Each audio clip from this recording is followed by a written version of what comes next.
can just take that back window out and just put a ladder up through the. All you have to do is scream parkour and then you tackle the wall. It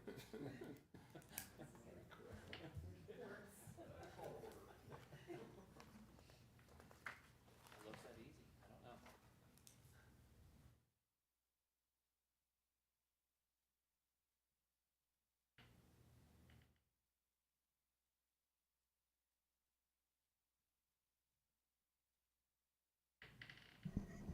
All right. Well, good evening and welcome to this Tuesday, September 2nd, 2025 meeting of the Raymore Planning and Zoning Commission. If you would please rise for the Pledge of Allegiance. I pledge allegiance to the flag of the United States of America and to the republic for which it stands, one nation, under God, indivisible, with liberty and justice for all. Okay. Jump into roll call. Commissioner Parker. Present. Commissioner Shanks. Present. Commissioner Townsend. Present. Commissioner Harrison is absent. Chair Wiggins is here. Vice Chair Pfizer. Present. Secretary Smith. Present. And Mr. Urquilla and Mayor Turnbow are both absent this evening, but we will have 6 people this evening, so that's perfect. We'll jump into, let's see, item 4, personal appearances. We have none scheduled for this evening, so we'll jump into item 5, the consent agenda. One item, item A, the approval of minutes from the August 5th, 2025 meeting. Entertain a motion to dispose of this item, please. Well, I'll make a motion that we accept the approval of minutes. Second. Got a motion by Vice Chair Pfizer, second by Secretary Smith to approve the minutes from the August 5th, 2025 meeting. Any discussion on the topic? Seeing none, all in favor? That will pass unanimously, 6-0. Thank you. Moving along, no unfinished business this evening, so we'll jump into item 7. We have one item, item A, case number 25031, the 2026 through 2030 Capital Improvement Program, CIP. This does require a public hearing, which I will open at 6:02 p.m. And with that, I would turn it over to City for presentation. Before we jump into the presentation, just wanted to remind the commission, as part of the budget process every year, our CIP committee works on putting together various capital projects, infrastructure projects, maintenance projects throughout the year, the upcoming year.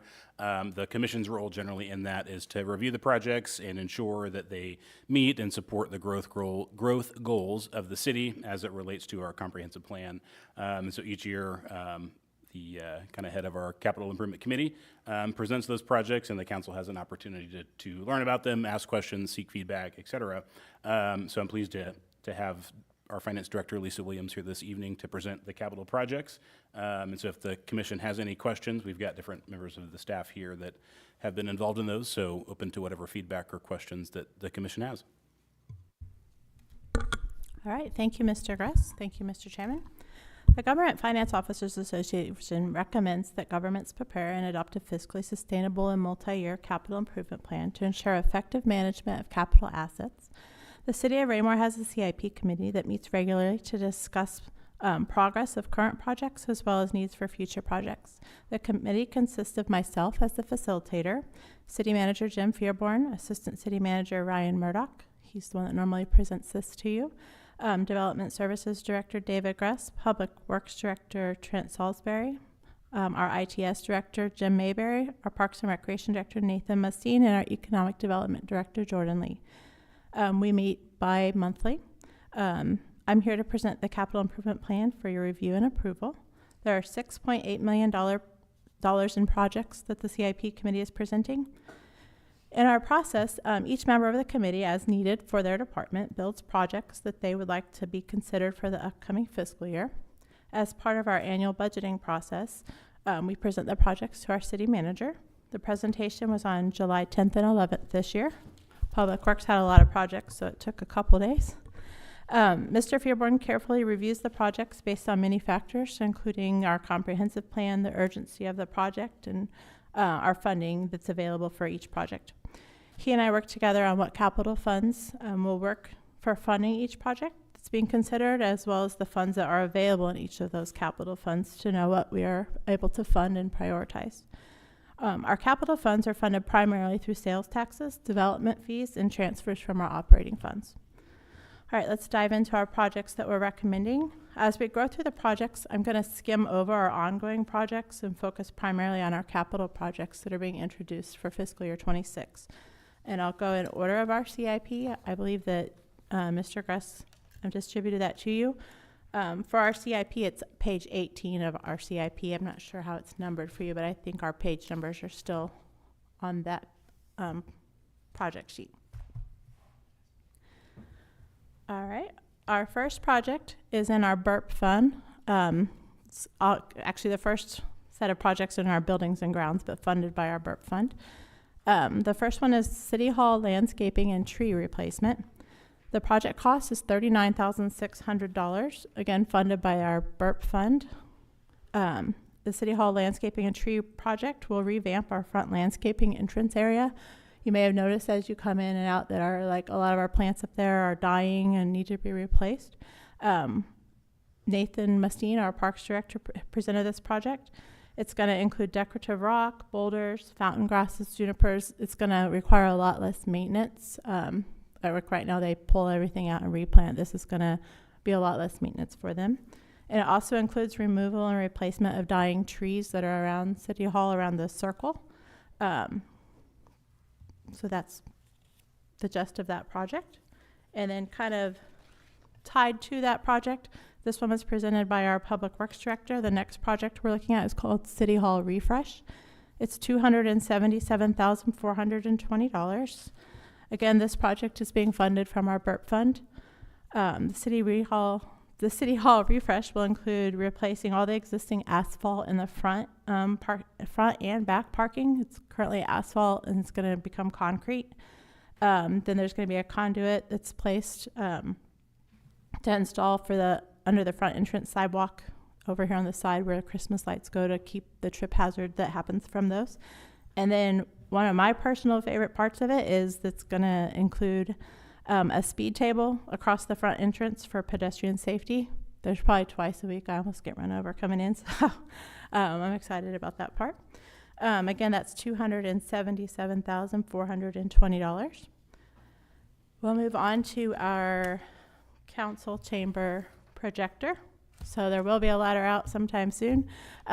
This project calls to replace the projector here in City Hall in the council chambers at $10,000, again, funded by the BURP fund. Our current projector is having image issues and stability, and it's outdated, so this is going to enhance that. It was a project that we talked about in fiscal year 25, and we pushed it off till this year, so we know it needs to be done in 26.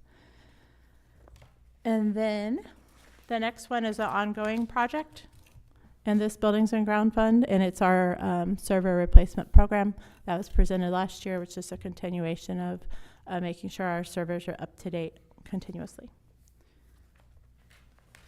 All right. Hopefully I'm not going too fast, but if you have any questions on any of those, I can surely answer those now. If not, we'll move to the Park Fund.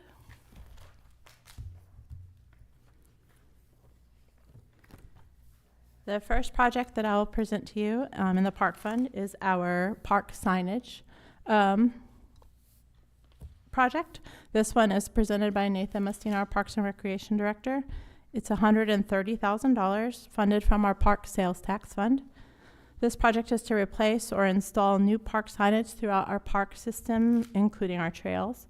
A lot of it's updating our logos and just updating, they haven't updated in a very long time to cosmetically make them better. So this one it includes construction, planning and design, and then some other costs. And again, that's funded from our park sales tax fund. The next project that the Parks Department is presenting, we're calling it TB Hanna Station Expansion Phase 1.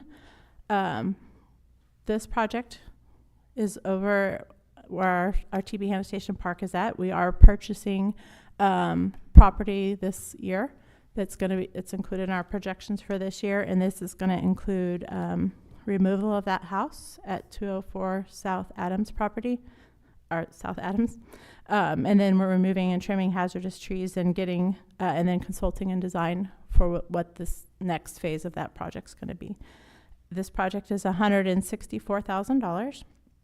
And then again, it's funded from our park sales tax fund. The other project in our park sales tax fund is a ongoing project. It started in 2023, I believe, and it will end in 2027. It was for trails maintenance. So we still have 2 years left of that ongoing trails maintenance project. If you have any questions on the park projects, I can go over those now, or we can move on to sanitary sewer. All right. Ryan was a lot more wordy than me on this. All right. We're just now getting into the good stuff, the sewer, Yes, so. we are. All right, our first project in sanitary sewer is our sewer lift station upgrades. This project actually is a project that was presented, but we've realized that our Public Works Department has talked about other lift station improvements that need to be made for several pumps. We have four separate pump projects that need to be done. So this project is going to actually be presented to council in work session before our budget is taken in October, to modify it into 4 separate projects for our pumps. That was discussion with Public Works last week, and if you want me to elaborate on that, I do have more information on that. But it's basically our pumps need a lot of work and repair, so it's replacing AC units. And rather than lump them all into one project, we thought it was better to separate them out into 4 separate projects so we can keep track of all of them separately. And that will be coming to our City Council the end of September work session. So moving on to our next project in sanitary sewer. It's the Owen Good Force Main Replacement Phase 2. We did Phase 1 this year. The total project cost for this is $1,358,496. The funding source for this project is going to be split between our sewer connection fee fund as well as our enterprise capital maintenance fund. The sewer connection fee fund is something we can use where repairs are required because of development that's happening, so we can use those funds because of that. So we feel like half of this project is because of growth and development, and then the enterprise capital maintenance fund, we set aside $750,000 a year out of our enterprise fund to fund repair and maintenance that needs to be done. So that's the other funding source for this project. This project will replace approximately 2,000 feet of the Owen Good Force Main, starting just north of Hubach Hill. Included in this will be boring of a new force main underneath Hubach Hill. So our Public Works Director, Mr. Salisbury, indicated that's a little bit of the cost is because they are going to have to bore under 58 Highway. And then if you look at the photo that's included in this guy, fortunately, has been in our budget book the last few years. Hopefully this is the last year of this one. Poor guy. He probably has no idea. The next project that I have in our sanitary sewer is the Owen Good Lift Station screening. This project is $63,600, and it's being funded from our Enterprise Capital Maintenance Fund. This project will install a mix of deciduous and evergreen trees to help obscure the view of the Owen Good Force Lift Station along the east side of Dean Avenue. With the lift station, it is maintained, but ultimately it's not something we want to show off to people as they drive down Dean Avenue. So this is going to help obscure it so it's not so visible to people driving along the street. Again, it's $63,600. And then the next one in sewer is inflow and infiltration reduction. This is an ongoing project. I won't go too in-depth in it, but the area that we're focusing on is east of town, the Alexander Creek Interceptor area, and it's like north of 58, out of town. And it's also in our Middle Big Creek area. Currently, we pay per connection to Middle Big Creek for people to be connected to sewer. We have a little over 2,000 people that are connected there that we pay a monthly fee for. They are working to measure that flow, so it's important that we work on our I&I, which reduces the amount of stormwater or fresh water that gets into our sewer system that we ultimately have to pay to have treated. So we want to keep as much of the clean water out of that system. And just to note, Mr. Fearborn has told this story a couple times in presenting this project, so I don't want to disappoint him. In this area, it was found there was a manhole that was open, and a baby calf fell into that and caused a lot of interruption. So this is an area where we know that the water, probably a lot of fresh water has gotten into our system, so it's important that we get over there and maintain it. I don't want to put the photo of the baby cow in here, but I do have it if anyone wants to see it afterwards. The other area is the Park Place subdivision area that we're going to work on I&I there. So if you have any questions on sanitary sewer. Okay. In our stormwater section, both of the projects that we have here are ongoing projects. One is our annual curb replacement. This is split between stormwater and transportation. We did increase our curb replacement this year by $200,000 for this year only. The total of all of the curb replacement is $1,098,000. That's between stormwater funding and transportation and sales tax funding. And then the other ongoing project here is the stormwater culvert rehabilitation.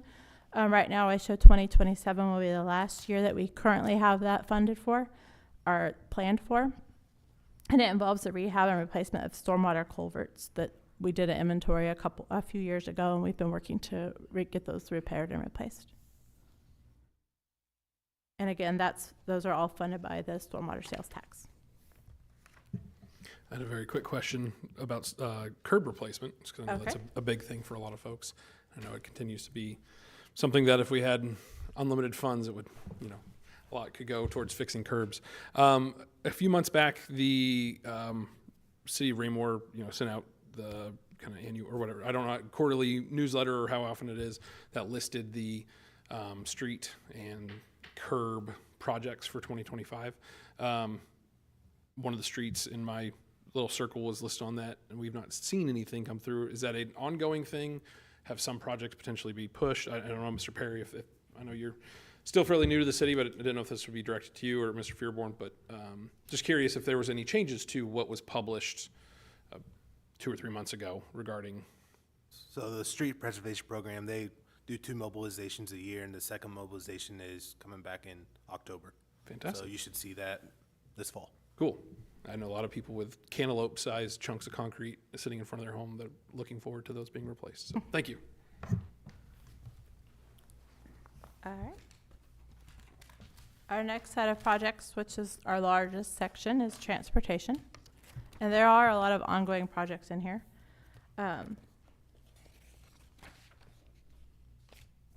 The annual curb replacement program that I mentioned is in here. Combined with what's being funded as stormwater, again, that was $1,098,000 for this year. The annual street preservation project, that is $1,098,000 is what we have planned for this next year. We did beef that up. Again, we're doing that over a period of 5 years, and then it will go back down in 2028 is our current plan. But I know that we're trying to get as much funding as we can into our street preservation program. And then moving on to our curb ramp repair and replacement program. This is funded out of our capital improvement sales tax. This is to replace like the ADA ramps that are where the sidewalks meet the street in those intersections. Again, this is an ongoing project that we've been working on for several years, and we have out way into the future. All right, this next project is a large curb replacement project that was large enough that we needed to do it as its own project. It's the Dean Avenue curb replacement. This project cost us $500,000, and it's funded from our transportation sales tax. This project will involve removing and replacing approximately 7,500 linear feet of curb on Dean Avenue from Hickory Leaf Lane to the north side of the Lucy Webb roundabout. This is a year 1 or 2 year project to replace all of the curb on Dean Avenue from North Cass Parkway to Hickory Leaf Lane. The project has been excluded from our annual curb project because the project would consume approximately half of the budget, and that's why we identified it as its own separate project. Dean Avenue is getting a lot more transportation up and down there as all of our development is happening out that way. The next one is an ongoing project, the maintenance of thoroughfare routes. I always mess that word up. This is an ongoing project, and it kind of tags onto our street preservation project every year. And again, this one it's been here. I've been here since 2011. We've been working on this since then, and it's way out into our future. Our next project is a new project that was introduced by our Economic Development Director, Jordan Lee, as well as with Mr. Salisbury, our Public Works Director. It's the North Cass Parkway and Dean Avenue left turn signal. The project cost is $40,000, and it's being funded out of our Transportation Sales Tax Fund. It's to modify the existing intersection to add an additional left turn lane and signal for drivers transitioning from South Dean Avenue onto North Cass Parkway. Mr. Fearborn has indicated he wants this project to be like our first project out of the gate, November 1st. Newly is a big contributor. They have several employees there. There's a photo here where you can see where traffic does stack up as the shift changes and things like that. And you may have heard, but Newly is also working on an expansion of 400,000 square feet into the warehouse, which they estimate to increase over the next few years at 1,800 additional employees. So this is an important project to make sure we get done for people trying to get to and from work. Our next project, that's a new project, also funded from our transportation sales tax, is the North Madison Street reconstruction. This project cost is $370,000, and it's presented by our Public Works Director. This project will repair and replace North Madison Street as needed. It will include 2-inch leveling course and 1.5-inch asphalt mill and overlay on the section of North Madison from Madison Creek to 155th Street. North Madison has experienced significant and rapid deterioration due to high volume of construction traffic that travels that road from day-to-day basis. And our Public Works operations crew has spent a lot of time patching that road, and it's time to get it repaired. So again, this one's $370,000, and it was a very important project presented as a priority from our Public Works Director. That means I can stop emailing Trent about various issues. Where potholes Yeah. need to be repaired. Yeah, coming out of the newer entrance on Creekmore down to, at least down to the Dean 163rd, there's a lot of issues, and so looking forward to that. The next project listed in our CIP I'm is really again sorry. an Did you- ongoing project. I'm sorry, did you? Oh, I'm sorry. Okay. I Well, you was just looked like you were I ready to can go. wait till you're done with transportation, but I just wanted to find out which of these projects includes the maintenance and upkeep of 58, and then like maybe changing the traffic for how people can go from 58 to like 71. Is any of Yeah, that? some of that might be bigger. It might be maybe Mr. Perry. Sorry to. But I could probably speak, but our Mr. Fairborn would maybe come up to the front. I'll wait till as you're far done as with funding the from 58 section. Highway. Sure. That is a priority, so I know that he probably would love to speak on that since he's here. The right-of-way infrastructure repairs, again, is an ongoing project. We fund $159,000 a year on this project, and it's funded from the Transportation Sales Tax Fund.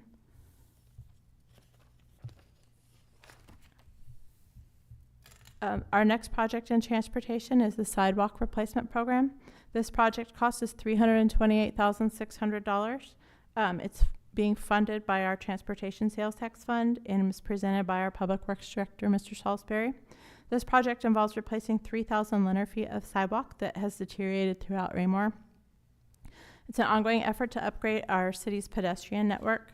And so this is above and beyond our regular sidewalk program. This is where they found where they need to replace this 3,000 linear feet of sidewalks. Okay, so that does conclude the transportation fund. So I don't know if, I do know that as part of our budget presentation, when we work in work session with council, that when we look at what our fund balance is available in our general fund, part of that we are working on being able to fund transportation needs. So I believe 58 Highway is being considered in some of that funding. And then as far as connection to 71 Highway, that's outside of Raymore, so I don't want to speak to that. I will say that I did see something recently that was mentioned about the extension of 49 from basically whatever 155th or county line to 58. I'm sure the city has lots of thoughts and opinions on that because obviously with 1,800 newly employees accessing North Cass Parkway, the need for that road to be much further as promised to us by certain individuals and since retracted is definitely a need. But yeah, so obviously that's not part of the 2026 budget aspect conversation, but I'm sure there are plenty of people that in the city that could probably Mr. provide some- Salisbury did present a project for the 58 Highway. We do not have the funding and transportation to fund that project this year. I think it's a bigger MoDOT issue. Well, I Well, mean, I don't know. it's our highway. I was gonna say, so- Mr. Townsend, I think you were involved in some of those conversations. That might be a side conversation outside of this meeting potentially. Are you kidding? You don't need to ask my permission, sir. We would welcome your presence at any time, sir. Yes, name and address for the record, please. Yes. Jim Fearborn, City Manager. Uh-huh. Address is 100 Municipal Circle, or at least it feels like that. You are always welcome. The streets you were talking about, are you thinking about Lake Crest? No, my particular thing, so I go out, whatever that is now, Hampstead, out to Madison, over to Gore to get to my son's daycare. And so I do that every day. And obviously with lots of the construction that is finally wrapping up in that section of Creekmore, the construction trucks have seriously deteriorated in North Madison. I do obviously let Trent know. I know you guys have folks in neighborhoods all the time, but Lake Crest is definitely a big issue. And I know they've touched on some of those areas, but no, I was speaking specifically to Madison because there have been some areas where the potholes just overnight can become massive. So The Lake Crest project, the only reason I bring that up Sure. is it is actually in 25 as a CIP project, discrete at $615,000. it's crazy. But as we have dug into that, It's worse than that that. project is probably going to accelerate to over $1 million to get that street done, to serve one circle. Yeah. But it's right there on the lake. There's some Natural underlying springs, all sorts issues of- yeah. going on there. But yeah, for one street, we're going to end up, that's not 58, we're going to end up spending over $1 million more than likely. I was informed 2 weeks ago that I'm now the oldest employee in the city of Raymore, so Congratulations. I may not have heard this, but did we cover ITS security upgrades under buildings and grounds? No, I think I skipped that one Oh, on good. accident. Oh, good. I'm not He's losing excited it. about this Why one. don't you go ahead with that one? Because I have a side note to that.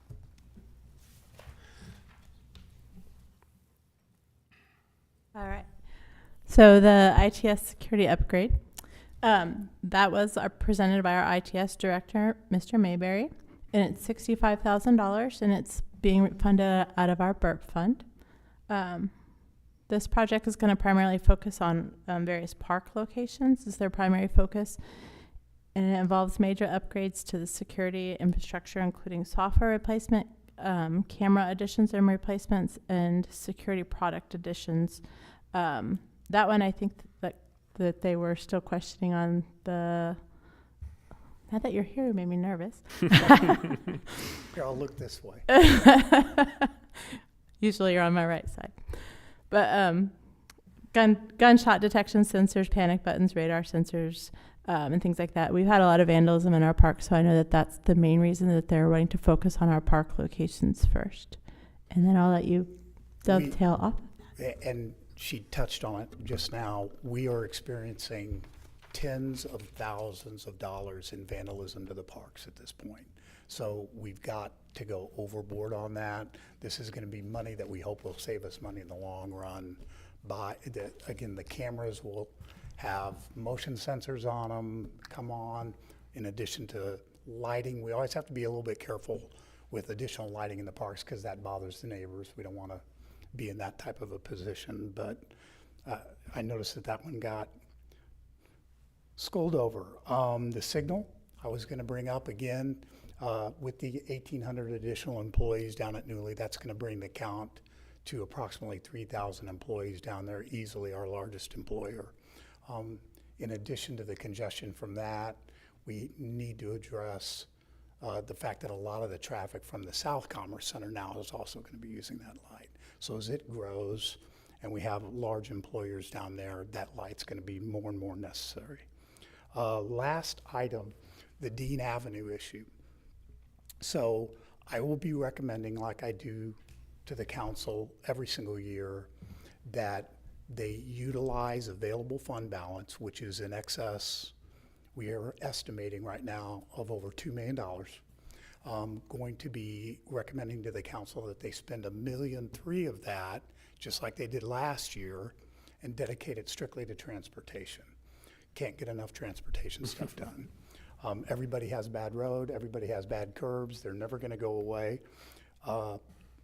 My hope is that if the council takes my recommendation on that, there will be between the discrete funds that we've talked about here, as far as curb on Dean and North Madison, there'll be over $5 million worth of transportation needs being met in next fiscal year. To that end, I do have a scheme put together that I'll be presenting to the council that will get 58 done and Public Works has done the surveys for me. Worst part of 58 is the west side. We're eventually going to go through and get it all done, but right now we want to start from west, go east. So if they dedicate the funds that I'm going to be recommending to it, which will take up a lot of that $5 million, we'll be able to get from Dean Avenue to Fox Ridge in the first stage of this. And then just dedicate that available fund balance each year for 3 years. We should be able to get through it. The entire project, because it includes curb, gutter, new sidewalk, and the street, will probably, by the time we're done, will be in excess of $4.8 million to get 58 done, because we were smart enough to take that over from MoDOT years ago. So is there a way we could get it up to a certain standard that they would take it from us? Or is there, no matter how nice we make it, they don't want to touch it? They don't want it back. When they State widened government it, entity, they don't want anything back when somebody takes it from them. so the history lesson, a lot of you know it, when they widened it in 2000, they entered into an agreement with us in Belton to widen it from the 2 lanes to where it's at now. And they told both cities, we'll widen it for you, we'll make it an economic development zone, and then you all take it. And somehow Belton got out of that deal at the last minute. So it's still MoDOT over there, but once you get to Dean Avenue, we take it over. Does that section between Dean and Fox Ridge, the section in front of Kelly Road there, does that include that median improvement and right in, right out, or left in, left out, whichever it is? Not with this project, but that project is underway. As a matter of fact, it's interesting you would bring that up, Commissioner, because just had a conversation with our general counsel here right before we walked in on that. We're having, as part of that project, Dean Avenue is being improved along with the median on 58. And our hope is that Walmart will work with us to allow for, at the spot where the road comes in from and hits Dean Avenue there in front of Lowe's, we would like for that to actually be a traffic signal to control the traffic there and then close off the access behind Kay's Jewelers, that's up, or behind, Sherwin-Williams. yeah, Sherwin-Williams, that's up there. That one would be closed because it's a nightmare of access out onto Dean there. So General Counsel has been working with Walmart very diligently to try to get them to agree, because then we have to have access, and that's the new access into their parking lot. They have asked us for a lot of improvements to the parking lot to go with that light, to get their approval on it. So we've been working pretty diligently on that particular issue. So I think didn't that come up probably 2 or maybe even 3 years ago? Trying to realign and Initial make that a project is controlled. 3 years old. Yeah. And Wilson and Company has been working with us on the design for the medians, et cetera. But that'll be a total close off at Kentucky, sir.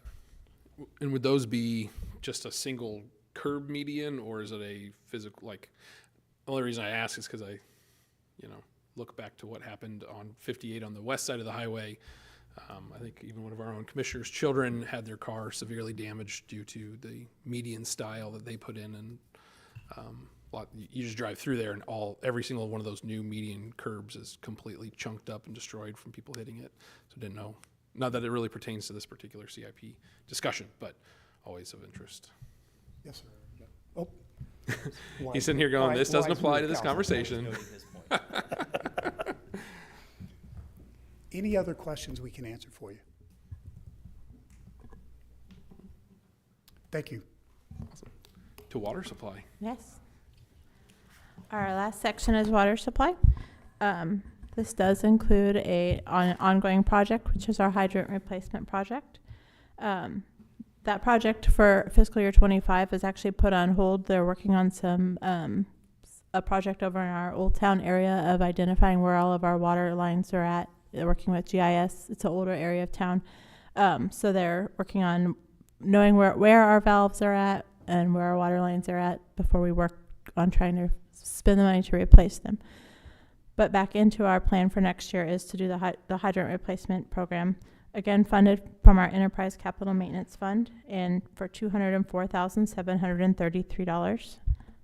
It just involves replacement of water hydrants throughout the city. And the next project that I have in our water section is the Kentucky / Foxwood Springs Tower and Ground Storage. This is a project that will be for the inspection and cleaning of our Kentucky pump station, ground storage tank, and the Foxwood Springs water tower. This project is $11,500, again funded by the Enterprise Capital Maintenance Fund. The Missouri Department of Natural Resources regulations require water storage tanks and water towers to be inspected every 2 to 5 years. The last inspection was completed in 2022, so this is just making sure those get done. During the last inspection, there were no recommendations for the need to clean the Foxwood Springs water tower, so that part of the project is just going to be an inspection at this time.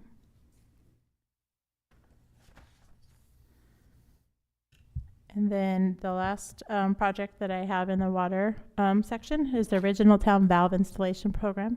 This one has been ongoing for a few years, and again, for fiscal year 25, we did stop this project, and we are working on introducing a new project for 25 that again has to do with making sure we locate where all of these valves and lines are at, so we know what the project needs to be. So this project will be $74,200. It's funded by the Enterprise Capital Maintenance Fund.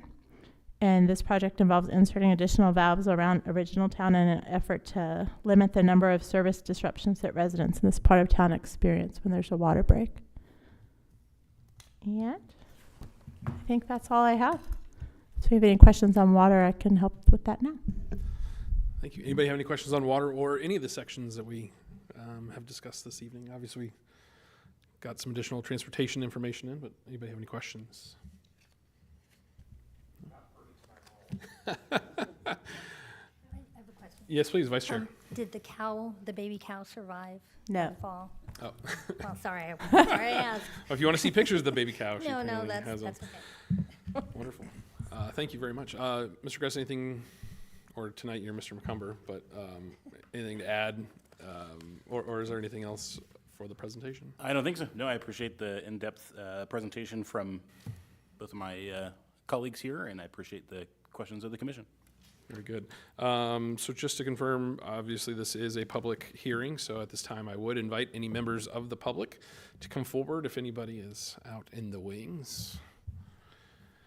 Seeing none, I will close this public hearing at 6:40 p.m. And with that, I suppose we just have looking for a motion to just accept the presentation of the 2026 proposed CIP. Recommend approval to the city council. Okay. So with that, I would entertain a motion. Mr. Chair, Yes, sir. I'll make the motion that we recommend approval to the city council of the CIP presented tonight. I'll second it. A motion by Secretary Smith, second by Vice Chair Pfizer for the Raymore Planning and Zoning Commission to accept the FY26 proposed CIP and forward to the City Council with a recommendation of approval, Love that. if that's a little bit more in depth. Any discussion of the topic? Seeing none, I would, all in favor of approval? That will pass 6-0. Thank you very much. All right, very good. So moving right along, we then go to Mr. Zur for item 8, the City Council report. Thank you, Chairman Wiggins. Do appreciate the beefing up of the motion there on that one. Thank you. I've been up here long enough. Yeah, you got it. There are two meetings that I'd make reference to. The first is the August 11th, 2025 meeting. Both of these meetings would include first and second readings of items that would be pertinent for the Commission's consideration. First item on both of them would have been the 37th Amendment to the Unified Development Code. That's the Chapter 435 signage changes that you all had the opportunity to review back in mid-July and approve by a vote of 8-0. There was vigorous discussion on this item and lots of staff input as well from Mr. Gress, Mr. Fearborn, myself. Final vote on that was a 6-2 vote in approval of it. There was an alteration and a change, an amendment to it that was relatively limited, but added some provisions for signage around residences and commercial residential home business occupation. So that would have been the only substantial change from what you all saw. The next item was a approval of the Creekmore, and this was at the August 25th, 2025 meeting. Cunningham at Creekmore 5th and final plat. Again, you all had the opportunity to review this on the August 5th meeting of your commission, approved by unanimous vote 8-0, received approval from the City Council in a similar unanimous vote. The second reading of the 37th Amendment to the Unified Development Code also took place at the August 25th meeting, and again had a vote of 6-2, so it has received final approval and will be instituted as part of the code. I would also note, for your interest, though you did not take any action on it, the Phase 2 plan, and you heard a little bit about this evening with regard to the newly, they increased their bond capacity at an expedited rate, and in the hopes of being able to further expand their development and their operations here in the city of Raymore. So very exciting things from an economic development and workforce development program. That's it. Thank you, sir. Mr. Gress, anything that he missed by chance? I just have two minor follow-up items. Sorry, pertaining to the council report. Just 'cause Oh, I did have a question for Mr. Zur. No, I'm sorry. He covered No, everything in great I detail. that's my fault. Usually I ask Mayor Turnbow to add any color to that, but I just had a quick question, and obviously if the recommendation is to go back and watch the meetings, that's perfectly fine. Obviously that did not pass unanimously regarding the code change. Is there a very high level cliff notes of any opposition, or was none shared, or should I refer to the minutes just to? A number of questions were asked by members of the council regarding both home occupation as well as signs in front of personal residences and commercial signs in front of commercial businesses, whether and where they were going to be allowed and related to. That had some additional follow-up inquiry that was provided answers by Mr. Gress. At the follow-up meeting following the vote, there were no expressed, here are the reasons for my objection. Very good. Okay, fair enough. Anybody have any additional questions for Mr. Zur before we move to staff report? Okay, David, I apologize. No, Sir, staff not a report. problem. Thank you. Really just two quick things I did want to note, because the first of the month was yesterday and we were not here. I'll be following up tomorrow afternoon with our monthly report. I'm waiting on some building permit and inspection information from our Building Inspections Division, and so I'll forward that to the commission tomorrow once I have that all compiled. Related to that, though, I did want to alert the commission, we will likely need to cancel the September 16th meeting. Mr. McCumber and myself will be in St. Louis for the Missouri Chapter APA conference. And we also do not have any items that are ready to move forward to the commission at this point either. And so if you'll indulge us, we'll go ahead and cancel that meeting and get the cancellation posted here in a week or so. And look forward to meeting again here in October. That would conclude my staff report. Thank you, sir. Anything from Public Works or any other city departments? Yeah, I just wanted to mention the annual curb replacement project. It's finished on Country Lane, Indian Grass Way. It's now on Doe Drive, so if that helps you on that. Like I mentioned earlier, the street preservation contractor will be back in town in October for their second mobilization. And things continue to stay busy as contractors are wrapping up summer work, transitioning into the winter months coming, so. Don't say that. It's hopefully going to be a long, beautiful fall. My electric bill is appreciating the windows open and non-air conditioning usage. So, all right, very good. With that, we'll move now to public comment. Again, if anybody in the public is here, please come forward. Seeing none, we'll go right into commission member comment. We'll start to my far left over here with Secretary Smith. I just appreciate all the work that went in. It's always interesting to see the CIP, and having a little background of the work that goes into it and the various funding mechanisms and everything going on in the world. Like, I can only imagine the amount of work that went into a book that is 3 inches thick. You know, that's his baby. Between budgets and CIP, and we get awards for it for a very good reason. So I'm going to turn it all the way down here to Ms. Parker. Well, I want to echo the compliment. You guys did a great job with the budget presentation. I work from an organization that's very focused on budget, and so it was an impressive format. So I know there was a lot of time and attention to detail went into that, so I appreciate that. Vice Chair Fizer. I too appreciate all the effort in the CIP. I know sometimes we think, oh, sewers, that's not very exciting, but we'd be really unhappy if they weren't updated.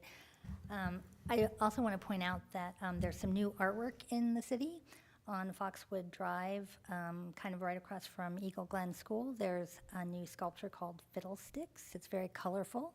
If you keep driving down the street, you'll see another sculpture that's, I do not know the name of it, but it's very bold. You will notice it. It's kind of close to the pool. Those are, I believe, on a rotating basis. They'll be here for 2 years, I believe, and then new sculpture will come in. So I just want to point that out. Go drive by and take a look. Where were they again? One was over by Eagle Glen? Yeah, they're both on Fox Ridge Drive, and one's kind of across, I guess, on the east side. So south of 58. Yeah. And then the other one's further down the street, almost at the pool. Okay, very good. Commissioner Shanks. Yeah, thank you for answering my questions, even if they were slightly out of bounds for what I should be asking. But it's just good to know what's going on, so I appreciate the effort. And also just the amount of ground that you guys cover by meeting like every other month. It's pretty impressive that you're able to get this much detail and content put together, and I just appreciate the time and effort you put into it. Absolutely. Commissioner Townsend. Thank you, Mr. Chair.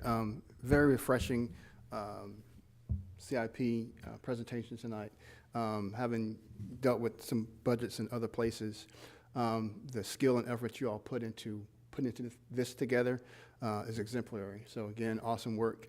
And just to put a cap on the amount of money that we're putting into our CIP program and planned out, and just looking at, how much money that we're putting into things and looking at the photos tonight of just things that's going to be covered up by dirt that you won't even see, other than there are several projects that are all worthwhile, all things that are preventive maintenance and things that help us, we're spending money today to save money tomorrow. And that's awesome that we have the capacity and skill to do that. I was excited to see the TV Hannah expansion. Saw that on the council before, and seeing that now coming to reality with the next phase of that, and that park's going to be awesome, already awesome as it is. Each Sunday as I drive by there this past summer, just seeing the little kids running around that park, it just warms the heart to see them, getting out and just hearing and seeing on social media how people come from different locations just because of that park and what it has. It's just a testament to the vision that our parks department have and all of our departments that work together to put together something like this, that with the finite resources we have, that is the revenues, but finds ways to extend those dollars to do more with less. And I appreciate staff and everyone involved making that happen. So kudos, keep it up, look forward to seeing more of this coming forward. Thank you. Absolutely. Kind of to add on to that a little bit, you think about, I wrote down earlier $6.8 million that we were talking about. And in our not so distant past, we were talking about the unfortunate potential thing to the north that was wanting to be nearby. And there was a very large sum of money that was invested in all aspects of tackling that and making our city better by removing that. And you think about, city manager came up here and said that, there's some extra money still in some places that we will add towards curb and street, So our city does a phenomenal job, thus the massive 12-inch binder there of information of making sure that, we have budgets, we are able to take care of the emergency issues, even the ones that we don't want to talk about, and still be able to update our parks, still replace our roads, still fix our curbs, fix a bunch of stuff that's just going to be covered with dirt. So I know it's a massive undertaking. You guys spend lots and lots of time. And I know it's not always the sexiest thing to talk about, curbs and dirt and trees and stuff, but you guys do a phenomenal job. You guys do a phenomenal job running our city. We are all very blessed to live here. So thank you very much for everything that you guys do. Thank you as always for answering our questions, even if we sometimes get off track, because Lord knows I do that very regularly in these meetings. So with that, I'll stop talking and say thank you and entertain a motion to adjourn. I'll make a motion to adjourn. I got a motion by Vice Chair Pfizer, second by Commissioner Townsend. All in favor of adjournment? We are adjourned. Thank you very much. Have a wonderful evening, everybody.